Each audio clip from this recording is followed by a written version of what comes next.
Your call is now live. Welcome to Nutrition Capital Network's conference call, Building Brand Value. My name is Mike Dovebish, and I'm the Executive Director of Nutrition Capital Network. This is our third in a series of conference calls of 2011 intended to assist companies discussing topics that we think would be useful to our broader network. Today's call is co-hosted by John Grubb, Managing Partner at Sterling Rice, Nutrition Capital Network's brand strategy partner. We expect this call to last approximately 75 minutes.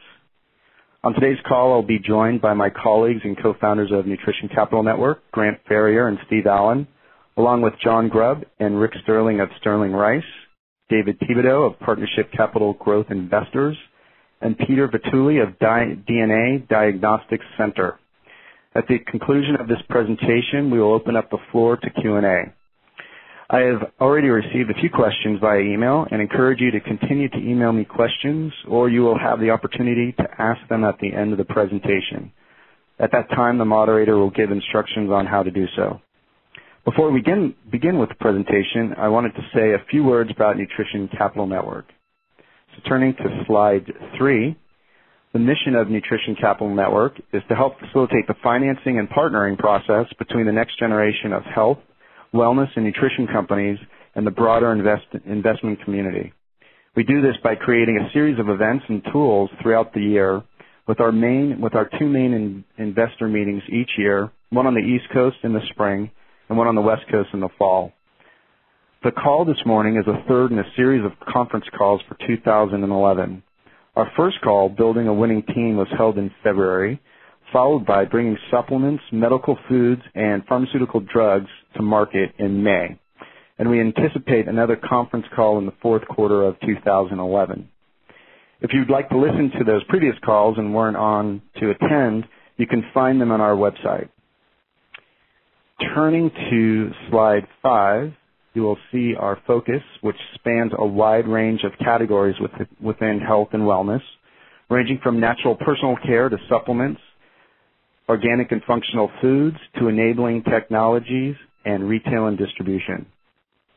On slide 6, you'll see our sponsors for 2011, and on page 7 lists our cornerstone members. This group is typically comprised of corporate strategics who have joined Nutrition Capital Network as yearly members. Slides 8 and 9 provide a summary of Nutrition Capital Network's deal flow and summary by category.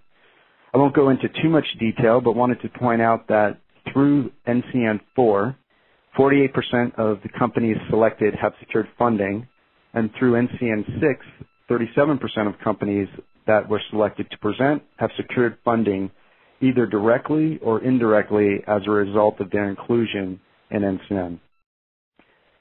On slide 10, you will see a calendar of our events for 2011. At the Supply Side West Show in October, we'll be hosting our annual half-day investor meeting where 10 to 12 ingredient and technology companies will be presenting. And in November, on November 14th and 15th in Los Angeles, is NCN 9. When reviewing companies for our investor meetings, our screening committee relies on a set of criteria laid out in slides 11 through 13. I won't go into all the details, but you can see we have a range of topics such as the management team, tangibles, and economic potential that we look for when companies are presenting. Slide 14, you'll see again our overview of our results from applications and presenting companies. And with that, I will turn this over to the moderator, John Grubb. Thank you, Mike. For the benefit of those who do not have the presentation open, very quickly go over the agenda, which is that David Thibodeau is going to set up a little bit of investor context for us. Rick Sterling will talk about product and positioning.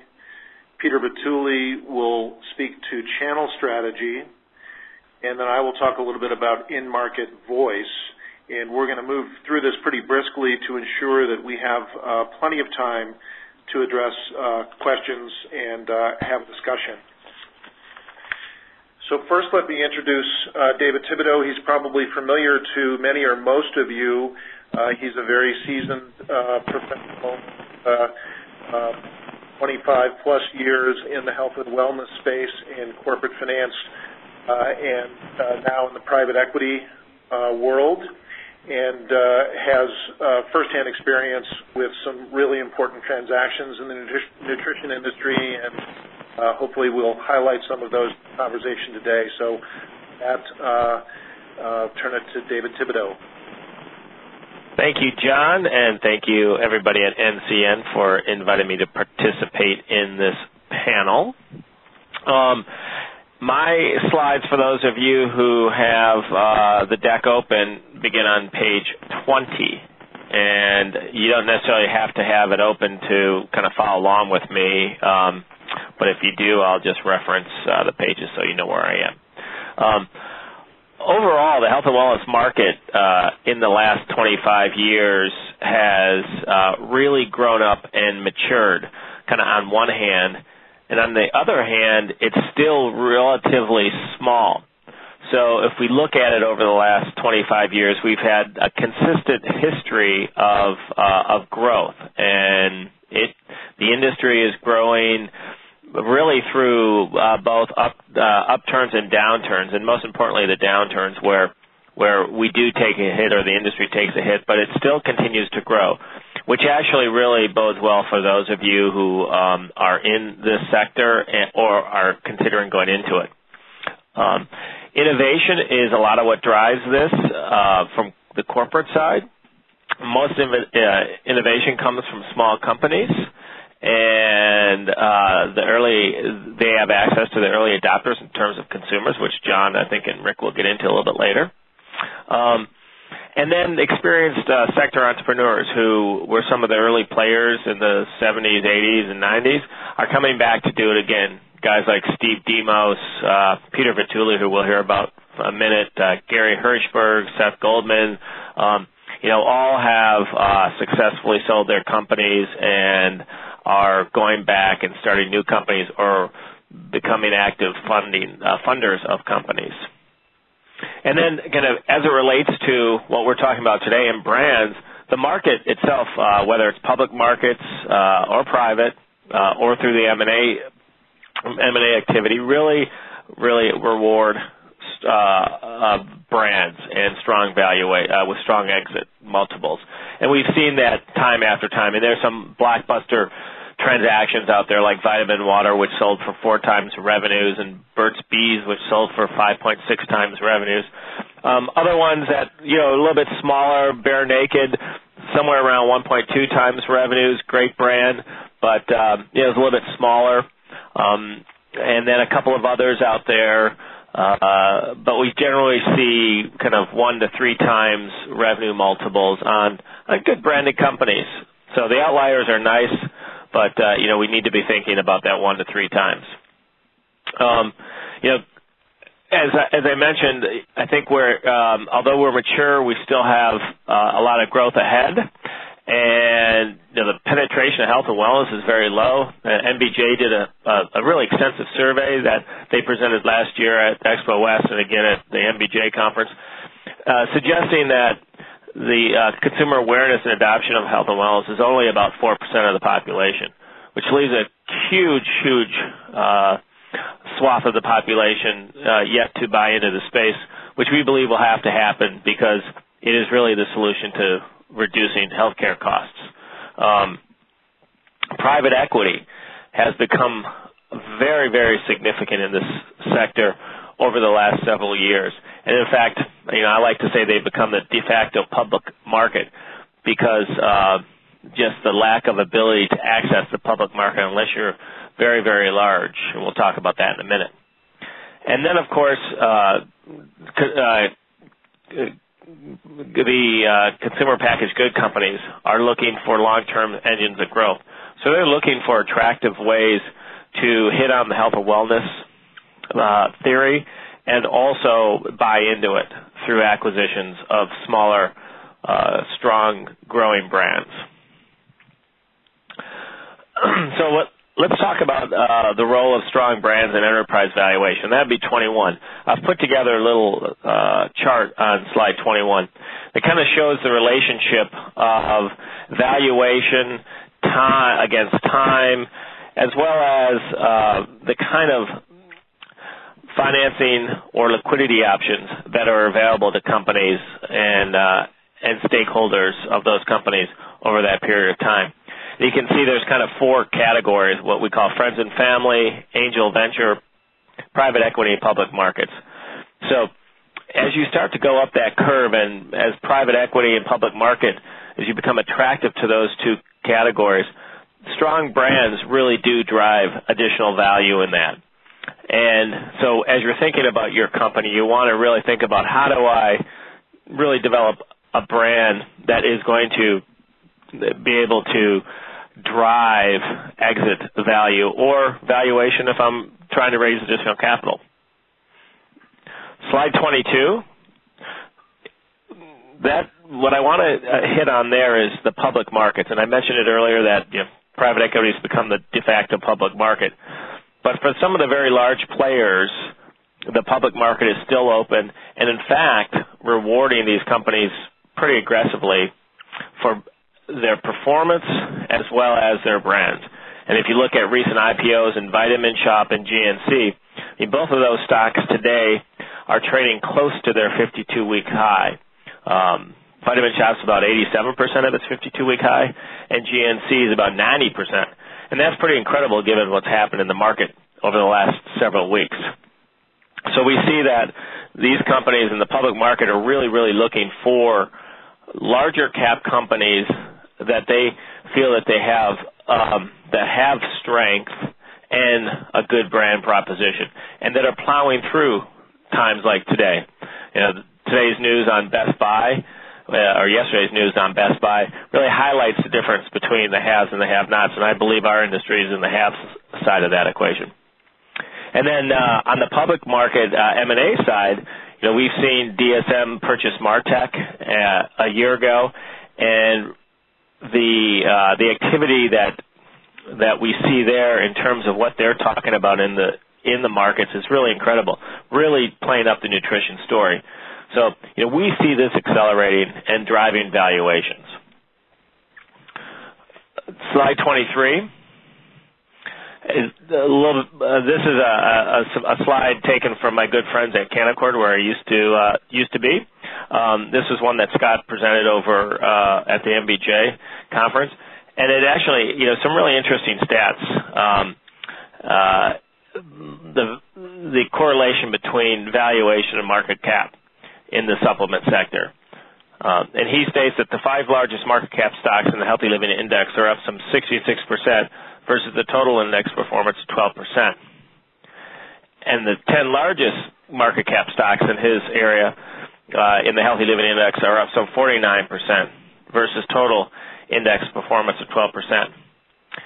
And then about a 20% premium being paid as a multiple of EBITDA on mid-cap versus small-cap stocks. So what we're really seeing here is that investors are still looking for growth, but they want the comfort that size brings with it.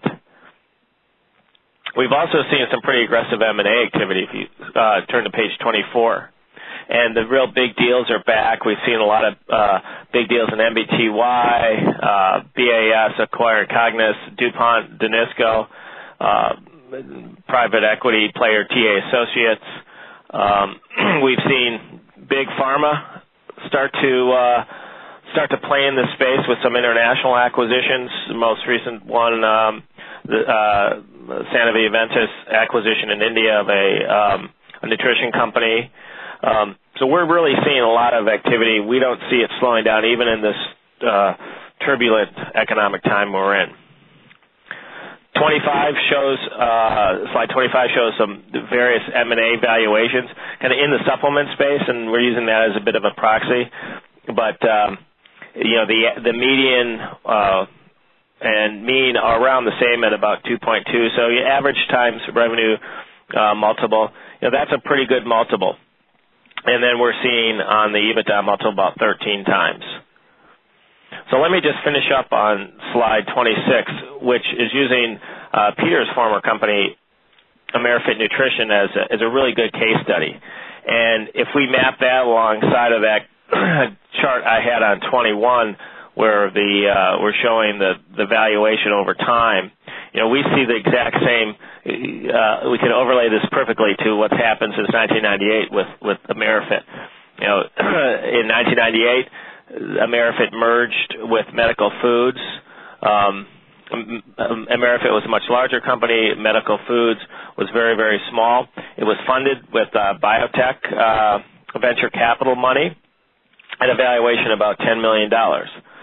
Peter grew the company over the ensuing years, and in 2005, the company was sold to Charterhouse for a valuation of about $100 million. He had built a brand. He had great traction in retail, and and the company shareholders were rewarded for that. Charterhouse grew it again, and then sold it a year ago to Martech Bioscience. Again, a strategic acquirer looking to get into a space, in a nutrition space that they hadn't currently played in. And then finally, Martech being gobbled up by DSM for some $1.1 billion. Now, how much of that is AmeriFit? We won't venture to guess on this call, but AmeriFit did play a role in that, as well as Martech's extreme strength in the algae omega-3 space. So that pretty much concludes my thoughts. Happy to answer any questions during the Q&A. Thank you, David. And now we'll turn to Rick Sterling, who's going to talk about product and positioning. And by way of background, Rick is founding partner of Sterling Rice Group. He grew up in the branded products world with Stop & Shop, Quaker Oats, Celestial Seasonings in various marketing leadership roles. And in 1984, he founded the Sterling Rice Group. Today, that company is 140 people based in Boulder, Colorado, with clients including Quaker, Kellogg, Kraft, Walmart, Pepsi, ConAgra, and other leading global CPG companies, as well as private equity-backed smaller companies. And the company has today, as it has for its 27 years, a health and wellness focus. Rick. Thank you, John, and welcome to all of you on the call today. As John said, I'm going to primarily be talking about brand positioning and what we call creating brands with life. And for those of you who are following on slides, I'll try to let you know where I am, but I'll be moving along pretty quickly. I won't be touching on every point on the slides, and certainly would be happy to address any of those points and answer questions at the end of this. I'm going to focus, as I mentioned, my comments on the practice and process of building a brand. But before I do, I just want to very briefly touch on some fundamentals, because no matter how great your positioning is, if you don't do a few things right before you get to that point, no great positioning can rescue that. And so I'm assuming that there's kind of a range of experience on the call here, and so if some of this gets a little simplistic, forgive me. So first is what I would say kind of a plan to win. I know of, and I'm on page 31, I know of no company that has succeeded without a clear plan for why, how, and they believe that they can win in the marketplace. On 31, I've put there an outline of kind of a strategic plan, something that we use a lot. For those of you who have not spent a lot of time in planning, you might find just the outline and structure of that to be helpful to you. But very simply, it's a structure that looks at what's the situation externally, internally, distills it down to everybody's heard about SWOT analysis, the strengths, weaknesses, opportunities, and threats. Eventually, getting into what are the keys to your success, and then letting that shape the way you set objectives and strategy, and And then, of course, those are financial, product-related, distribution-related, awareness, trial and repeat-related, and so on. So again, I won't go into planning more than that, but to know that it really matters. The second thing is my work experience comes out of Quaker Oats and Celestial Seasoning and now Sterling Rice Group, and all of these companies have been built successfully on a foundation of values and culture. And I certainly attribute much of the success of each of these companies, and certainly Sterling Rice Group, based on the clearly articulated value system that is in place. And we have learned that company success is really driven by passionate people that mobilize around a purpose that is something other than just make a lot of money. And if you truly articulate what you believe in and what your values are and get people to passionately follow those, we have learned that sort of economically good things will follow that. So if you haven't done that, I would really encourage you to sort of lay out what truly matters to you and how that relates to how your company operates. I'm on slide 33 now, and let me kind of remind everyone what you all know, many of you will struggle with in the health and wellness space, and that is that margins really matter. Gross profit drives everything, has been my experience. It enables your ability to drive distribution, to generate, to have the funds to generate brand awareness and trial, and to hire the types of people that you want to have to make the investments that need to be made. So, one of the things that I've seen with the companies that I've been in is that they constantly look for investment opportunities that will improve their margins, and it's kind of the ultimate virtuous loop, but it's very difficult to grow a company in a low-margin environment. Another one is a nod to something that all of you know, and that is that execution really matters, and sales fundamentals matter. And we've seen that repeatedly, both for companies that I operated and then ones that we consult for. But things like distribution and where you're shelved in a store, or your share of shelf relative to your share of market, critical pricing margins relative to your core competition, particularly if you're in a smaller company and have limited resources, your ability to get off-shelf displays and or find ways to increase your awareness in a walk-by manner is sometimes the significant part of a marketing budget. And but all of these executional sales matters are really critical and have to happen. So again, I want to talk about brand positioning, but I just wanted to remind everybody about some of those fundamentals. So the first thing that many of you already know, but is branding really revolves around understanding your consumer and understanding how the market is structured, how it segments, and ultimately within that segmentation, who are you targeting and who are you not targeting, and making some very specific choices. Understanding them demographically, psychographically, what are their needs, how they think and feel, and what their emotional need states are. We do some form of segmentation work on almost every client engagement that we have, to help us understand who we clearly are targeting. Sometimes, if in a limited resource environment, we have to build that hypothetically, but sometimes it's done through, a very significant quantitative approach. There are a lot of different consumer insight techniques, quantitative, qualitative. There are secondary sources, syndicated sources that you can draw on. I can't go into all of those here, but know that those can all be sort of aligned to, the resources you have, the timing that you've got, and so there's really no excuse for any company to not really do what they need to do on understanding their target. One thing I will say is that is important to every company or every brand is to really understand their core heavy users and understand sort of how they live, where they live, how they interact with your product is really critical. On the next page, it just makes a point about understanding emotional need states, and we have found that the best way to differentiate a brand is more on an emotional benefit than on a functional benefit. And so there are a number of techniques that I won't go into right now to understand,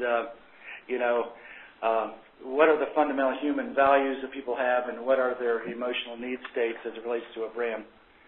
I'm on the next page where it has core values. Let's see, I'm not sure what that page number is.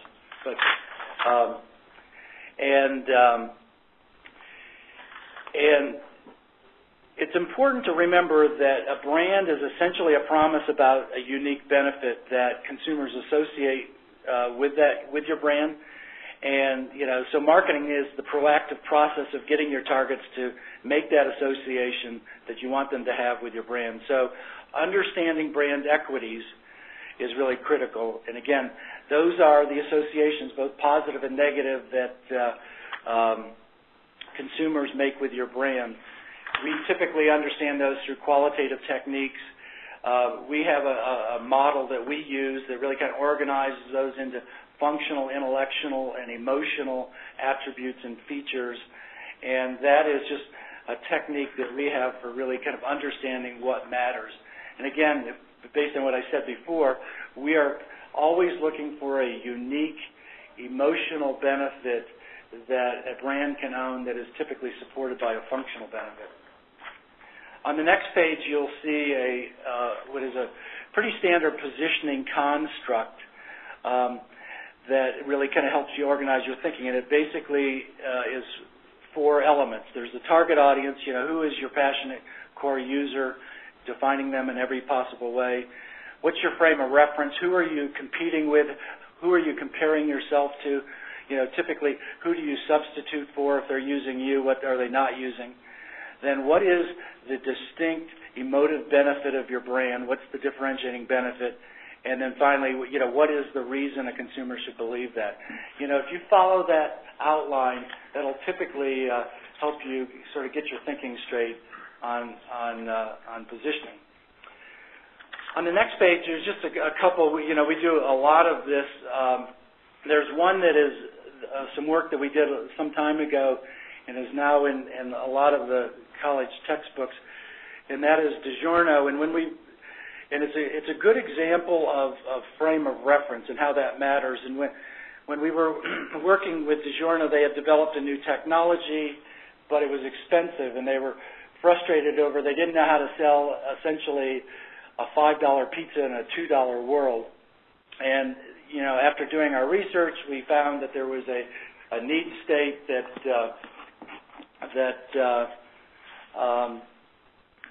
frozen pizza did not participate in, and that was currently satisfied by takeout and delivery. We found that if we compared DiGiorno to takeout and delivery, not other frozen pizzas, that people started responding, this is fantastic. This is like a $10 pizza for $5. And it changed the value proposition. It's nearly $1 billion brand today, and there are a number of other branding processes I could speak to, but don't have time. I'm actually going a little long. A couple other things is it says lighthouse identity.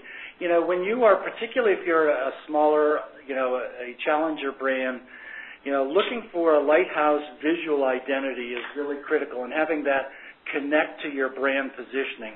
So something that is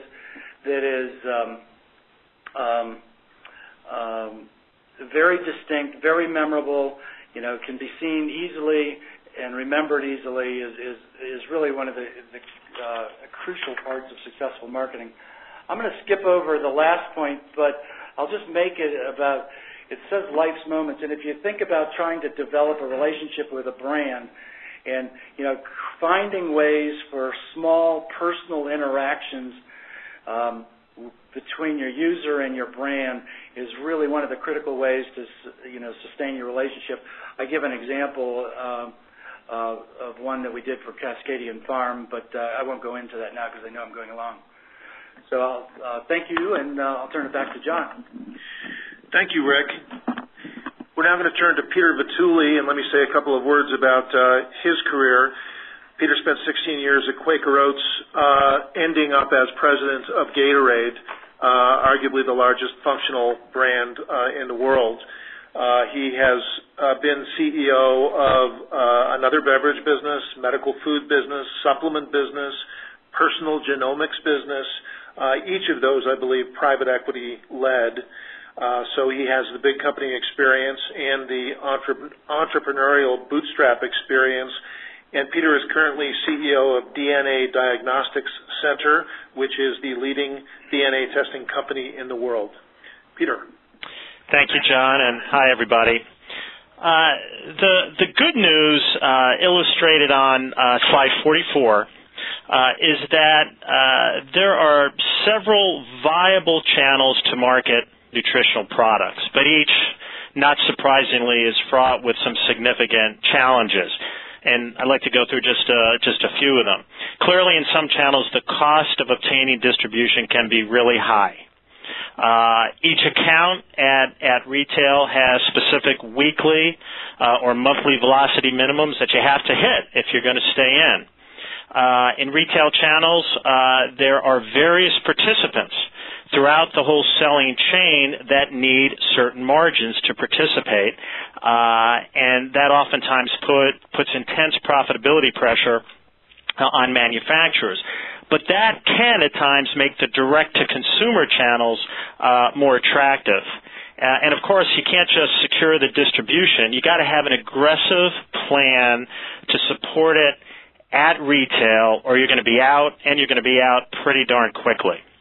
And, one, I guess, overall comment on the retail supplement aisle, I believe that innovation is very, very badly needed. These sections are generally pretty large. I think they're always confusing, and they look, at this point, in my view, really dated. If you could stand out, and I think there's enormous opportunity here for real innovative packaging as an example. So if you can stand out and clearly communicate your proposition to consumers, I believe that your velocity is going to increase and potentially increase pretty significantly. In the aggregate chart on slide 45, you can see that retail and mass market supports nearly 60% of all the nutritional product sales. But keep in mind that this includes natural products and functional food and beverages, which clearly skew to the retail channels more so than supplements. And looking specifically at supplement sales on slide 46, you can see that distribution of sales by channel is dramatically different than for nutritional products overall. In this case, less than one-third of sales goes through food, drug, and mass. The direct-to-consumer channels represent over 25% of sales, and these channels plus the practitioner channel, I believe, will grow significantly over the next decade. And this really represents a wonderful opportunity for all supplement companies to innovate without the constraints of retail. There are really a lot of CPG companies acquiring other companies and brands in order to access the natural channel where perhaps their core brands are looked at with more skepticism. And certainly Pepsi and Frito and Kraft, General Mills, all fall into this category. And this can be a very viable exit strategy for those incubating nutritional product companies. I also believe that the large CPG companies absolutely need, and in some cases are really lusting to build businesses in the direct-to-consumer channels. And in most cases, they will be better off buying rather than creating, since they often realize that there's just a different expertise needed to build brands there, as long as they're comfortable with how the brands have been built to that point. These large CPG companies are not interested in purchasing tarnished brands. I won't walk through the numbers on slide 48 on the call, but the presentation here includes MBJ data on the nutrition industry value chain, and in particular the highly variable sales breakouts between direct consumer and retail sales by product type. So it's really good information for all of us to have. On slide 49, I do want to spend a few minutes here, and I've titled this Lessons Learned. Over the past 34 years, thank goodness I've learned a lot, I think, and many times the hard way. And so I want to close my section with a few examples of lessons learned from firsthand experience. First, back in the early days of Gatorade's growth, a key objective that we had was to expand the brand's up and down the street distribution dramatically. This was clearly Coke and Pepsi's terrain, so for a company like Quaker, it was no easy task.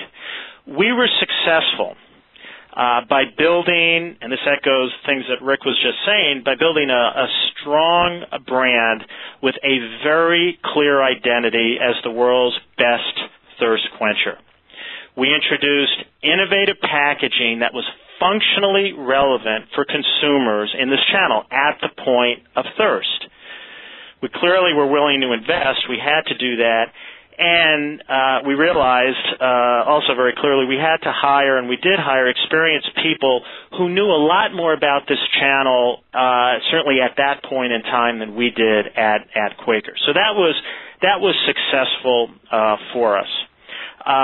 Second point, and David spoke about a bit about the AmeriFit story. I want to go a little bit deeper on one aspect that he mentioned. A key aspect of the company's success was building the retail distribution of our core brand, and that was called Estroven. Still is called Estroven. From a few thousand locations to over 60,000 points of distribution, retail points of distribution in a few years. This took real prioritization on which accounts to target and a business plan to obtain the distribution and obviously to hold that distribution.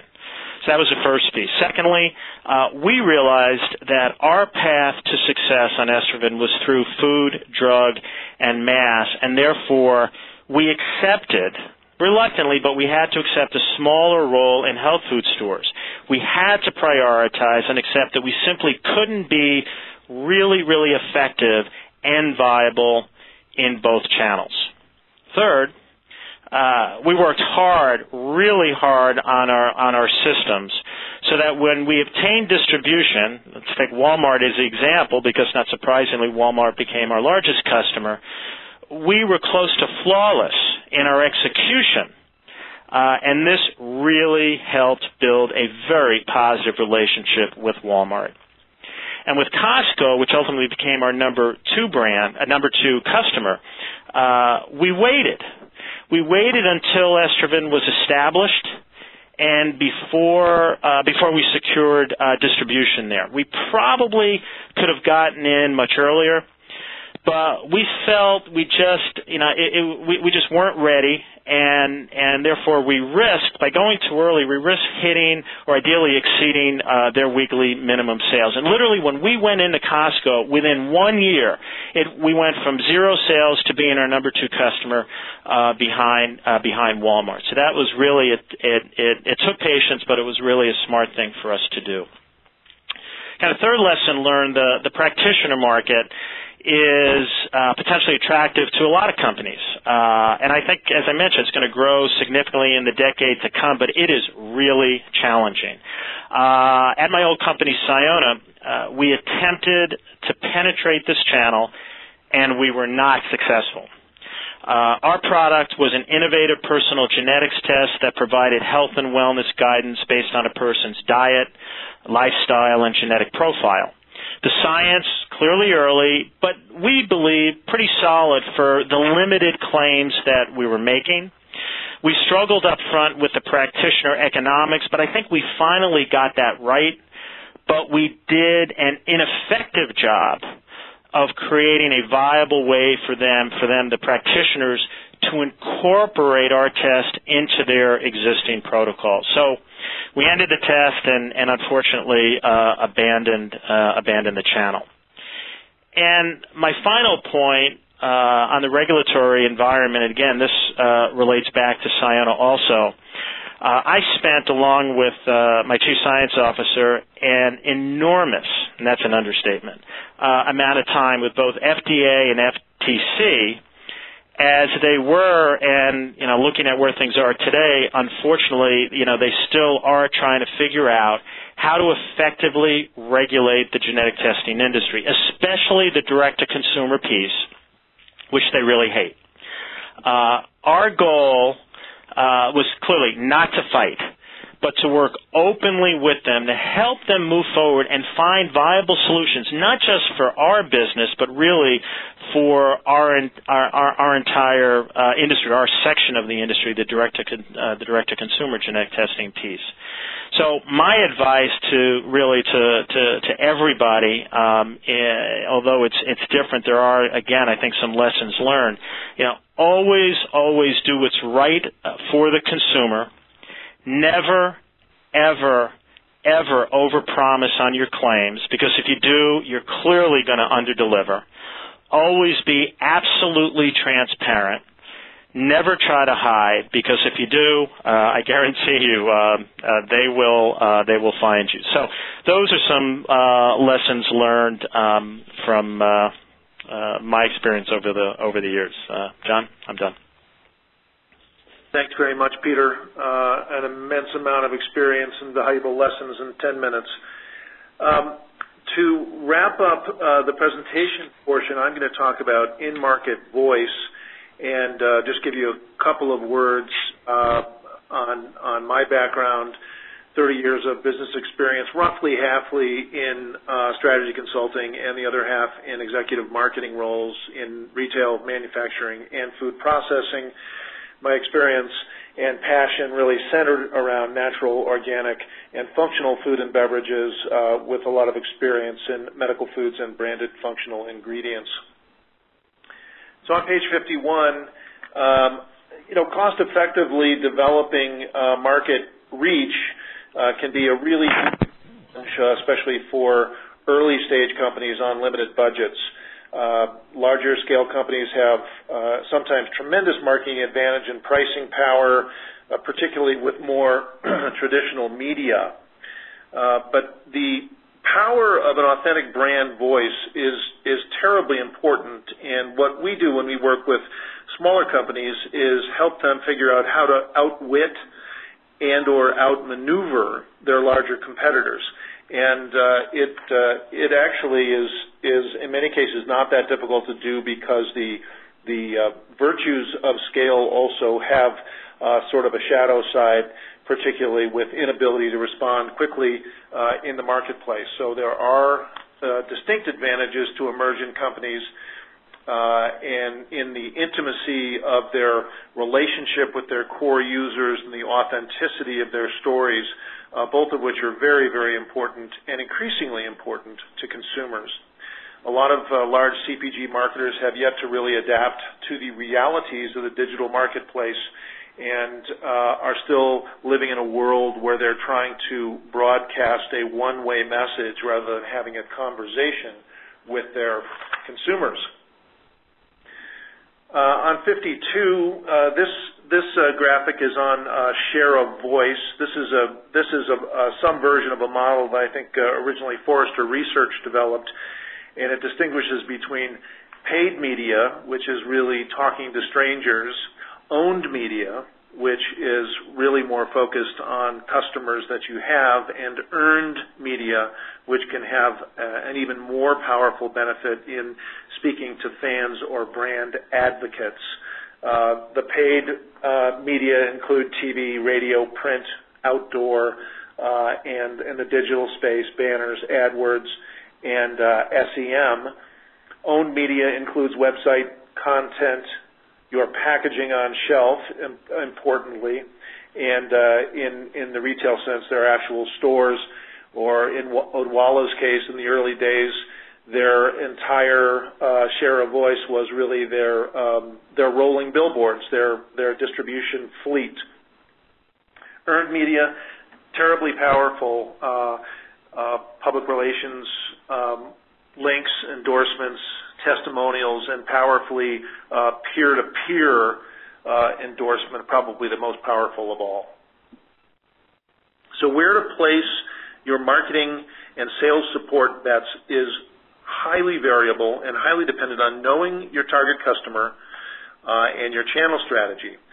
So the caution here is that you really need, as Rick was saying, to intimately know your target consumer and their habits, and really try not to ask them for behavior change, because humans are creatures of habit, a bit lazy, and if you ask them to go out of their way, you might be disappointed. The bad news about humans being very social beings is that they're increasingly suspicious of traditional advertising. The good news is that they are affiliation seekers, they like to share their knowledge, and they're very trusting of their peers. So in this sense, social media really does change everything, especially in terms of market reach for smaller companies. Knowing your channel strategy is something that we've bumped up against in kind of unfortunate ways with clients, and I want to give you a couple of examples. Distribution is often considered the holy grail for the sales team, and that's great, but that can also lead to disaster for the marketing team. I'll give you a couple of specific examples. We worked with a small natural personal care company, about $4 million in sales, with a fairly astonishing reach of 30,000 points of distribution nationally in food, drug, and mass. That's a pretty impressive accomplishment for their sales force, but if you do the math on that, to Peter's earlier point about the necessary velocity to remain on shelf, $4 million divided by 52 weeks, divided by 30,000 stores and about 4 SKUs, actually works out to just over 50 cents per week per store. And that is not a sustainable velocity. Their message was not getting through, and by the time they had reached that distribution, they had insufficient capital to raise their voice commensurate with their distribution. In a similar example, but with a much larger company, a $90 million food business achieved national distribution, but patchy, very patchy distribution. They were entrepreneurial, opportunistic. They managed to avoid paying slotting fees in most cases, but with ACV of about 20% in most of their markets, it was very difficult for them to traditionally advertise, and if they did drive people to shelf 8 out of 10 times, their product was not there. So not a good way to go. So the advice here is crafting your approach for success in very targeted and even very concentrated specific markets. One example here, I believe it was Zyko coconut water that began with a real up and down the street approach in New York City, marketing originally to yoga studios, and very patiently building a core of very passionate users. And you all know the epilogue here that ONE and Zyko were acquired by Coke and Pepsi as they proved the viability of their concepts even in very concentrated markets. So on slide 55, a winning media mix is not formulaic. It really depends on the product and the consumer and the channel, and we advise to solve for demonstrable and measurable ROI, which is increasingly possible, particularly with digital media, to place many small bets and quickly test tactics to see what works, and finally not to emulate big companies with bad habits. Some categories have very, very unhealthy competitive intensity. To name a couple of frozen meals, ice cream, and vitamins are all categories where more than 50% of the category sells on deal. So the advice here is pretty simple. Don't follow that, but disrupt that dynamic. And the last slide, before we move to the Q&A, is an illustration on the digital ecosystem. And I'm not going to talk too much about this, but there are rich earned and owned media opportunities that authentic brands have in terms of content generation, SEO, blogging, and in the social media. Just a caution that remember that a like on Facebook doesn't pay the rent. Nothing wrong with building your fan base, but many people consider that the destination, and it's not. Many technological channel choices between email, Facebook, Twitter, the blogosphere, QR codes, banner, keywords, YouTube, and others. But here the focus should be on the consumer that is already motivated to use your product and to intersect with that consumer where she is already going. So with that, I think just one final comment on digital is we see a lot of wasted time and energy with sort of technological infatuation, and our experience is that success in the digital world is actually more a challenge of vision, strategy, and behavior change than a technological challenge. And with that, Mike, how are we doing on questions? Okay. At this time, we will open up the floor to questions. So if the moderator could give the instructions to the participants, sure. That'd be great. At this time, if you do have a question, all you need to do is hit *1 on your phone one time. If your question has already been answered, hit *1 again to remove yourself from the queue. Give me one moment to see if we have any questions. Great. Thank you.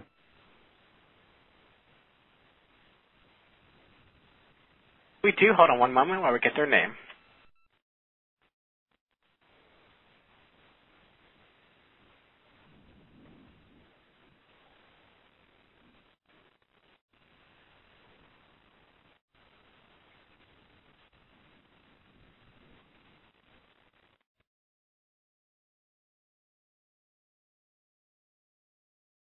One more moment. Okay, Connor, your line is now open. Hello, fellows. This is Connor Lake, Nutrition Business Journal. So my question is sort of about, I'd seen this presentation, and it was something Tom Arts gave for our nutrition industry overview webinar, and it showed sort of NCN's flow of deals done, and the suggestion was natural and organic food companies, there's a lot more M&A activity than in the supplement space, and sort of the rationale he gave was that natural and organic food companies have stronger brands than supplement companies. Now, and maybe this is targeted a bit towards Peter, is there credence to that, and are there supplement companies that, do have brand positioning that sort of matches that's in the food space? I think that's generally, Connor, I think in my view, that's generally a correct statement that if you look at the supplement industry, there are clearly not that many strong brands. And I can tell you from our experience, when we started out with American Nutrition and with Estroven, we were absolutely committed to building the Estroven brand as the number one opportunity, challenge, and priority for the company, bar none. That was where we put the majority of our focus. We spent the majority of our money from a marketing and from a sales perspective. And that brand is what absolutely drove the value of the company more than anything else. And I think that because it was somewhat unusual in the supplement space back then, we were able to stand out and drive that value. So I think that statement is generally true. So is that something that supplement companies should sort of like reinvest in? Is their brands and what they represent? I am a firm believer in that, having worked on many brands over the course of my career. And I think sometimes people get dismayed because, well, I can't afford big advertising dollars and therefore I can't build a brand. I don't think that's absolutely necessary, especially today and given the digital space and what and how you can do that in more innovative, more cost-effective ways than perhaps previously. So for me, there's no excuse, even with a lack of funds. Obviously, it's easier if you have more, but even if you don't, I still think it's possible. And if you want to drive value, I think it's absolutely necessary. And it goes back to David's charts originally in terms of that was a key point that he made. And just real quick, can you think of any specific ones that are sort of having success with that focus today?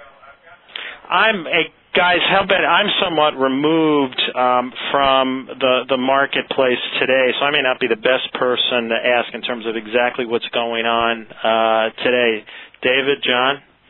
Yeah, I mean, you could look at companies like Gardner Life, who has a great brand name. Some of the older brand names like Solgar, in its day was a great brand. So there are, the Shift brand. They have quite a few names under the Shift brand, but the Shift brand is a great brand. So there is branding in the supplement space, and just as Peter said, branding does drive value. Okay, great. Thanks, guys. And I would just add real briefly that I think it's a great question, and it's a very, very difficult category to shop. And so your billboard on shelf is super challenging, and so other means of building that brand awareness are probably very important.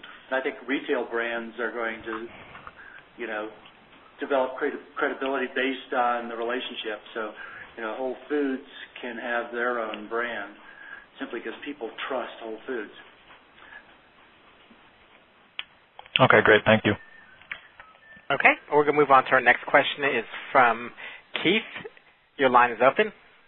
It's Keith Kohler here. I'm the CFO of a small supplement company in Boca Raton, Florida. We are small in revenue but highly profitable in net income, and we're exclusively in the practitioner channel with a little bit of online sales direct to consumer. We've been fortunate and benefited that we're a company that's doctor-formulated supplements, so we've built out our distribution network with friends of the owner. So our cost of acquisition has been zero. We don't spend any money on marketing. But we need to grow outside of our region in southeast Florida. We also have some presence in New York City and in Arizona. So particularly to Peter's, what you talked about, the practitioner channel, we're already successful in that channel. We're looking to grow. So if Peter or others have particular companies that are that can perform those types of services in growing that channel, I'd be interested in speaking to them. In growing outside of the practitioner channel? No, staying squarely in the practitioner channel. Okay. Geographically diversifying. Got it. Okay. Peter, there is I forget the name of the company that Ethicos is using to detail doctors for their medical foods, but there are marketing groups that are entirely geared toward practitioner channel for contract marketing. And I'd be happy to get the name of that if that would be helpful. Yeah, that would be perfect. That's exactly what I'm looking for. Okay, we'll move on to our next question, and it comes from Elaine. Your line is open. Hi, I'm Elaine from Florida. Can you hear me okay? Yep. It sounds like I'm the only girl on this call, so go easy on me. Fairly new, did a 2-year pilot on a very targeted, very concentrated supplement here in Florida. It had the emotional tie as well as the functional tie. getting ready to look at the next phases of it, and my question was more again about the supplement aisle and understanding that it's dated, but also if you're seeing any sort of market segment that is lacking in that area. The product that I have has the ability of 6 SKUs, and so they vary in, based on what their makeup is, but I'm having trouble kind of honing in on which, what to launch with first.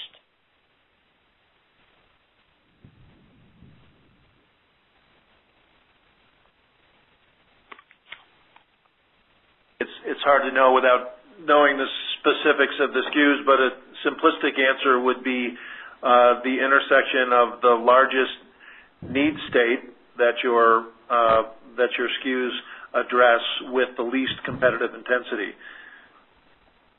Okay, and what does somebody call something that it is innovative? There's nothing like it currently.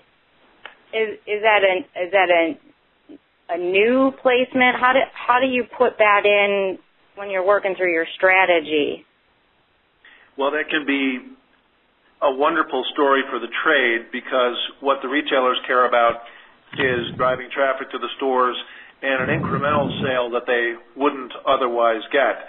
So if the bottle of supplements that you're selling replaces a bottle of, nature-made vitamin B, there's really no upside for the retailer. But to the extent to which it is a novel product, it offers the promise of incremental sales, and that's a very, very good story to take to retail.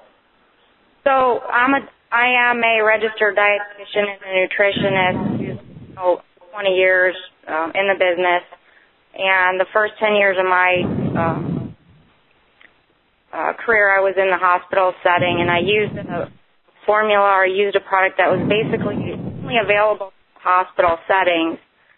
Started using it with my athletes and geriatric patients. Found that there was really nothing on the market that was being sold.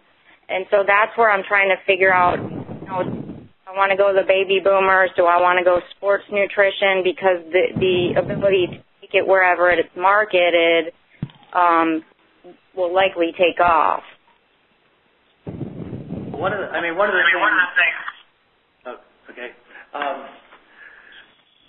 The way we try to resolve questions like that is to identify the discrete, different target audiences and really show your product, show your concept, show your story to these different targets, and you'll find out which ones are most excited about it, are interested in buying it, consider it a unique solution. You'll be able to you'll be able to see if there's any enthusiasm for it, and those can be done in very sophisticated ways, and they can be just done in pretty simple one-on-one interviews, or if you can get small groups together and interview them and ask for their honest reaction. And it's in comparing one group's response to another that you'll get a little more clarity on what you're asking about. Okay. Okay, we'll move on to our next question, and it comes from Garnet. Your line is open. Yes, my name is Garnet Pigden. I'm Senior VP of Marketing at DSM, and I don't have so much of a question as I just have an observation. And that is one of the key things that caused us to be successful with iNutrition brands, both the launch of iFlex and iCool, was compelling science behind both those brands, which allowed us to make some compelling claims. And iCool became the number one selling SKU in the menopausal relief category in just 6 months after getting mass distribution at Walgreens and Rite Aid, and we couldn't have gotten there had we not had highly credible clinical research to support our claims. The same is true on iFlex. So I think we haven't really given that, I think, enough weight in the discussion today. The other observation I'd make is that we were able to support both iFlex and iCool in the market with mass advertising by using advertorials and FSIs at what were called remnant rates. So we were able to purchase this advertising space at, in some cases, 10 cents on the dollar, because we were able to do it, at the remnant rates that many of the direct marketers buy that space for. So it turned out to be extraordinarily cost-effective in us creating the awareness, the trial, and the repeat purchases to make iFlex eventually the number 4 selling SKU in joint care, and iCool the number 1 selling SKU in menopausal relief. So I just wanted to add those observations. So this is David. I have a comment to that, and I think you're spot on in terms of the fact that a brand, if it doesn't have integrity, if it doesn't have the science and research behind it, then the public markets or private markets won't ascribe value to it. So I think you're absolutely correct on that. And you bring up a good point. A good point as well about hard-working media dollars in terms of remnant advertising. But let me ask this: the iCool product. There's a huge unmet need for women who, in particular, would like a non-pharmacological solution to that menopausal condition. Is this a product whose benefit is quickly experienced by the users?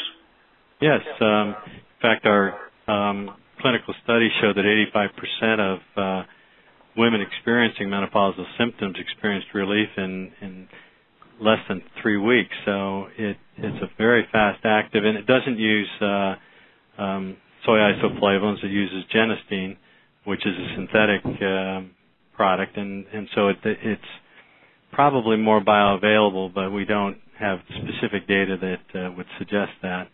Well, that is perhaps the holy grail of supplements, because for many of the bioactives, the benefit is something you have to believe in, but you can't really experience. Take EPA and DHA, for example. Right, and that's exactly, we encounter that at DSM all the time. We call it faith-based, consumer beliefs, and but at least with both iCool and iFlex, we had 2 highly demonstrable products. iFlex worked in 3 weeks to alleviate pain and discomfort among joint pain sufferers, and with those women suffering menopausal symptoms, genistein acted very fast to alleviate their symptoms. So the mere fact that in Walgreens we were able to double the size of that lackluster menopausal relief category said that there were lots of women desperately seeking a solution, and they found it with this new product. That's a beautiful story. Thank you. You're welcome. Okay, at this time there are no further questions. Okay, I think that'll wrap it up for us today. I want to thank all the participants on the call. We appreciate your time, and if anyone else has questions, they can email me directly, and I can funnel that through to our panelists, and we can get you a response immediately. So again, thank you everyone for coming. And John, do you have any last-minute comments? No, just want to add my thanks for those joining the call, and if the gentleman who from Florida would email Mike, I will do likewise and get you the name of that marketing agency. Great. Thank you, everybody, for joining, and please contact me if you have any further questions. Okay. Take care. Thank you. Bye-bye. Bye-bye. Thank you. This officially ends the call. You may now disconnect.